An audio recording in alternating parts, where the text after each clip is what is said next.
Everybody, we're in 3-1, parallel lines, transversals, and angle pairs. I just got finished with the first page notes, and because there's quite a bit on that second page, this is part 2 coming up.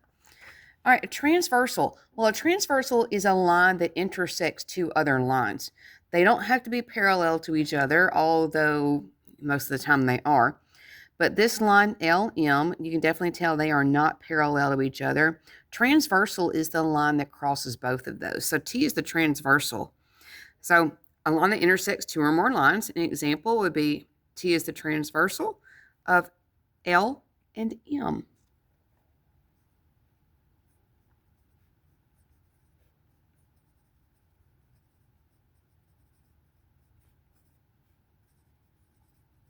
Remember, lowercase letters are the names of the lines. Okay. All right, looks like we got some definitions coming up.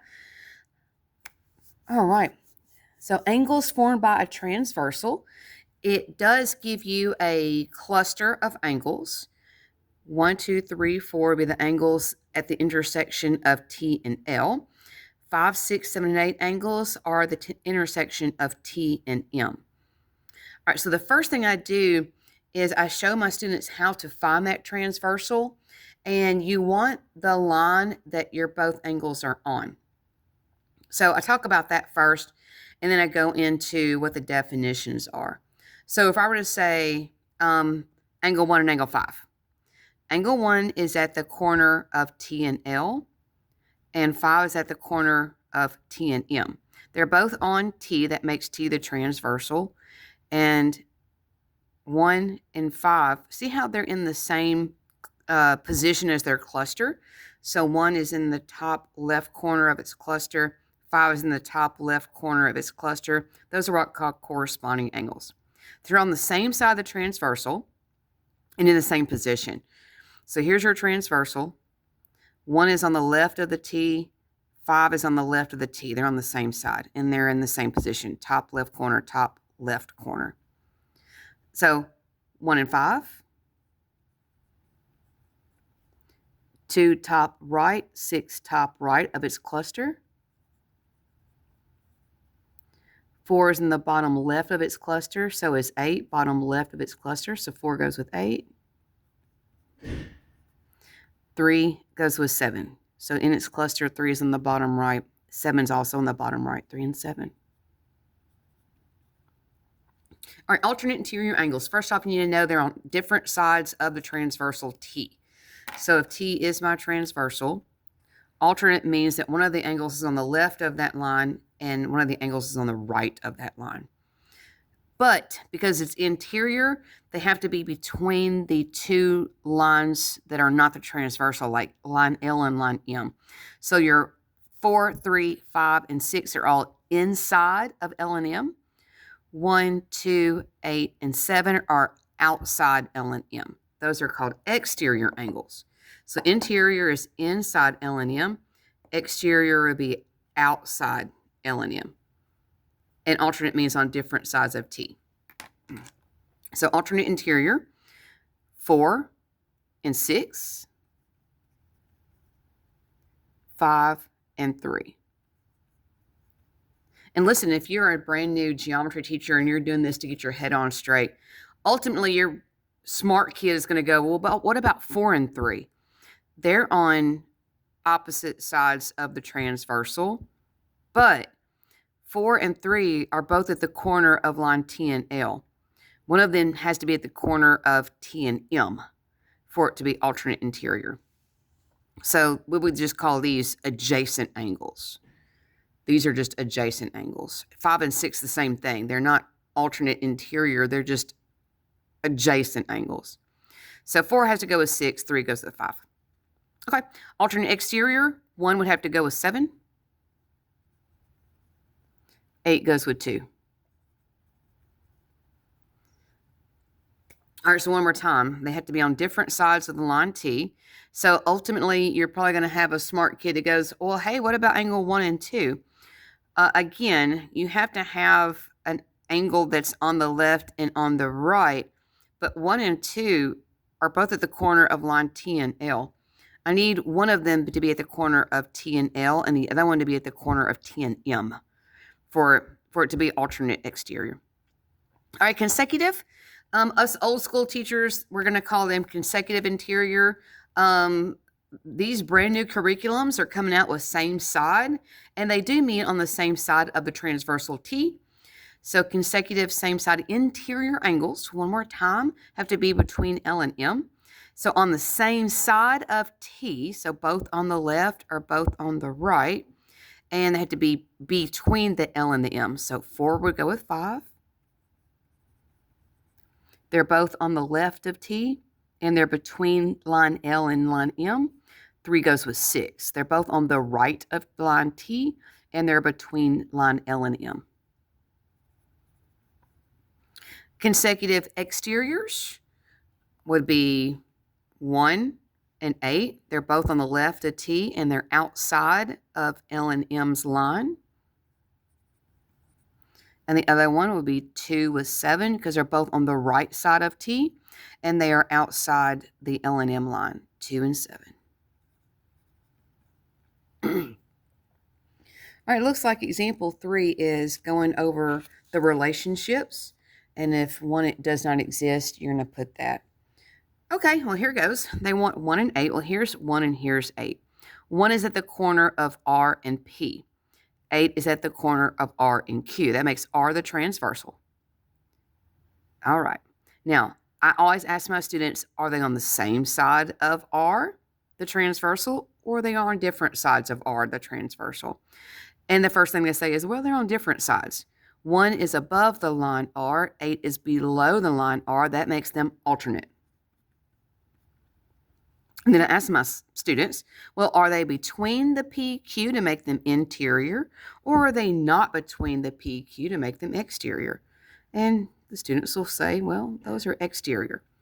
So 1 and 8 are alternate exterior. And I do the same thing over and over and over again. All right, 2 and 3. Here's 2, here's 3. 2 is at the corner of R and P. 3 is at the corner of R and Q. That makes them the transversal R. Are they on the same side of R, or are they on different sides of R? Well, they're on the same side of R. They're both above the R line. That makes them consecutive. Okay, well, are they between the P and Q line, or are they not between the P and Q line? Well, they're between the P and Q. That makes them interior. So these are consecutive interior. Next up, 5 and 7, exact same questions over and over and over again. That's how you kind of want to drill it into your students if you're a brand new teacher. 5 and 7. 5 is at the corner of R and P. 7 is at the corner of R and Q. I said R both times. R is the transversal. Okay, are they on the same side of R, or are they on different sides of R? Well, 5 is below the R line. 7 is below the R line. That makes them same side. Now, at this point, it looks like they're consecutive. And here's the next thing that's going to get the students. Remember, my next question is always this. Are they between the PQ, or are they not between the PQ?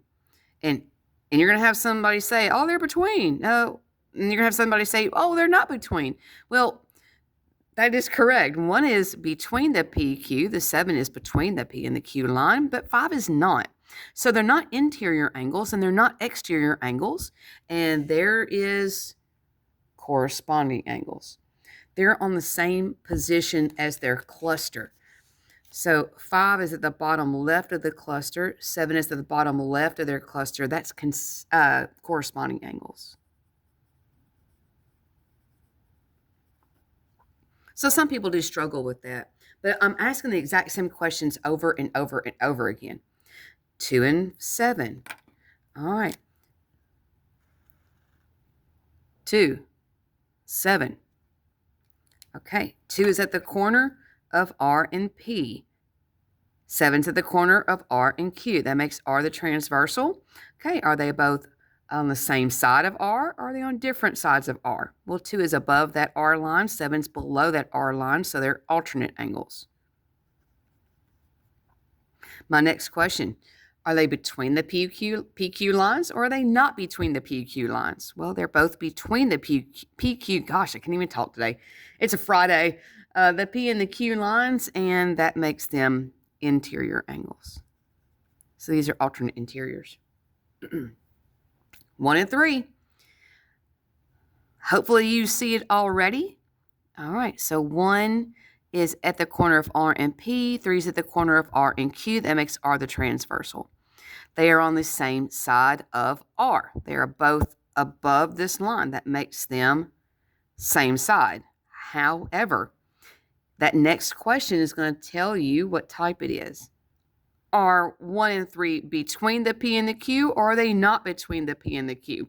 And there it is. 3 is between them, but 1 is not. They're in the same position as their cluster, top left corner, top left corner. That makes them corresponding.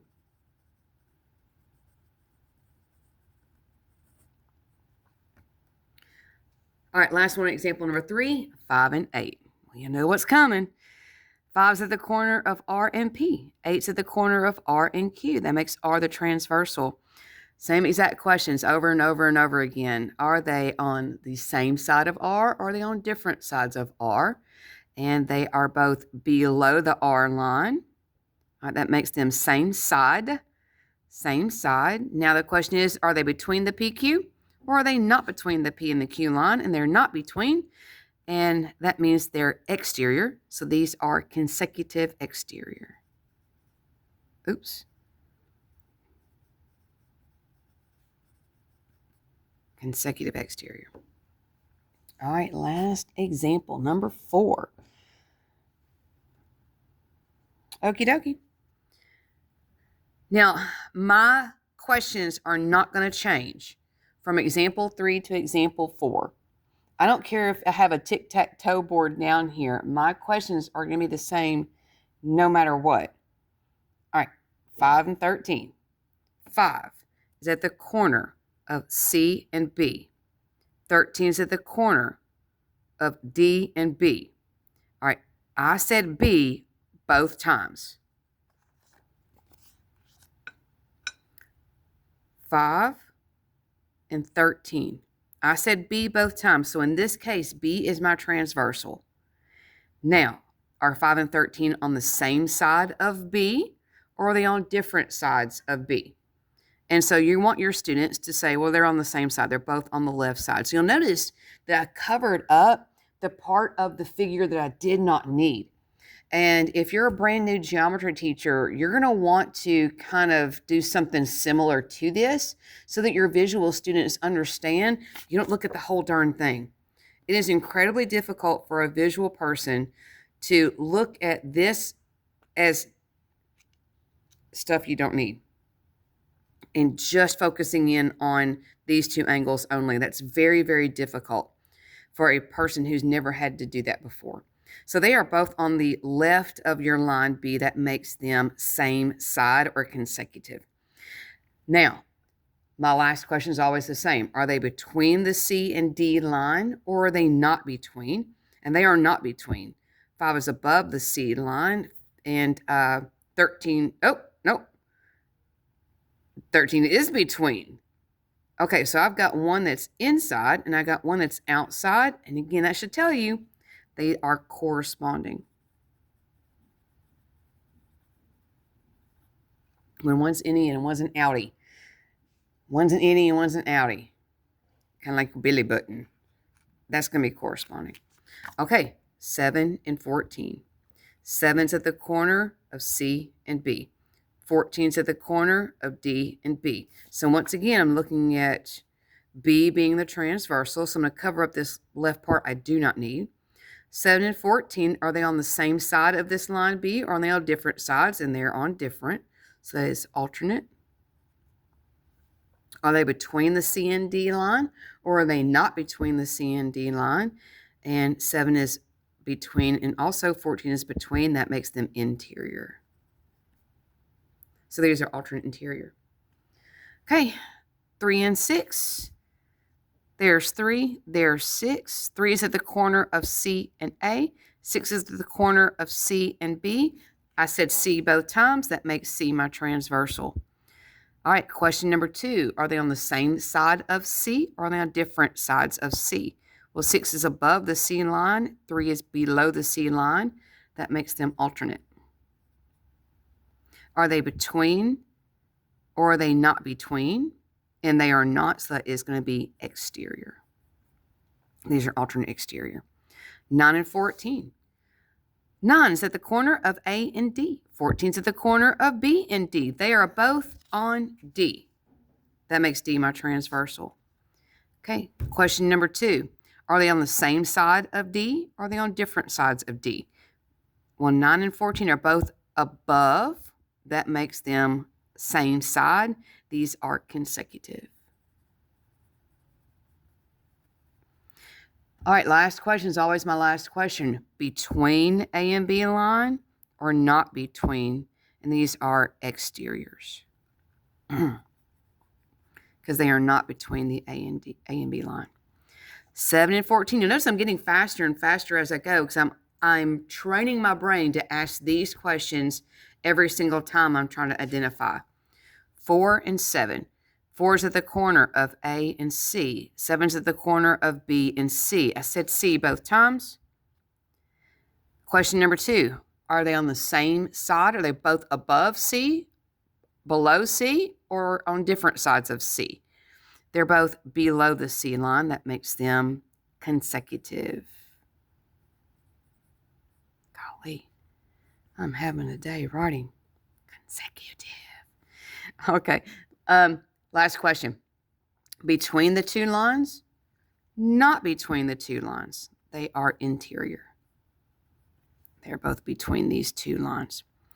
2 and 10. 2 is at the corner of A and C. 10 is at the corner of A and D. I said A both times. A is my transversal. Question number 2. Are they on the same side of A or are they on different sides of A? What am I doing? 2 and 10. 2 is on the right of A. 10 is on the right of A. They're on the same side. This is consecutive.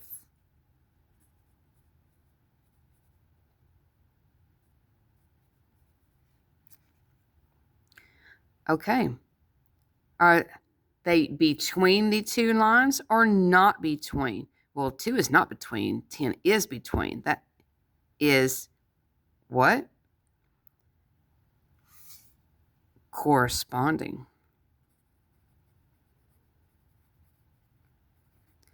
Remember, corresponding is when they're in the same position as their cluster. 2 is in the top right of the cluster. 10 is in the top right of their cluster. All right, 2 is an outie, 10 is an innie. That's corresponding, not consecutive. 8 and 14. All right, there's 8, there's 14. They're both on B. B is a transversal. They're both on the right side of B. That makes them consecutive.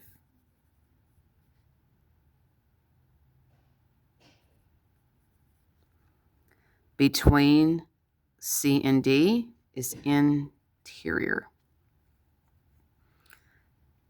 6 and 11. Here's 6. Here's 11. 6 is at the corner of C and B. 11 is at the corner of A and D. I did not repeat a letter. There is no transversal, no relationship.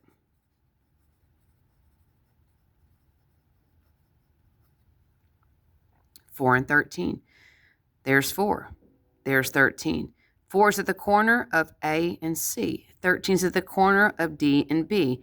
No repeating of a letter, no transversal, no relationship.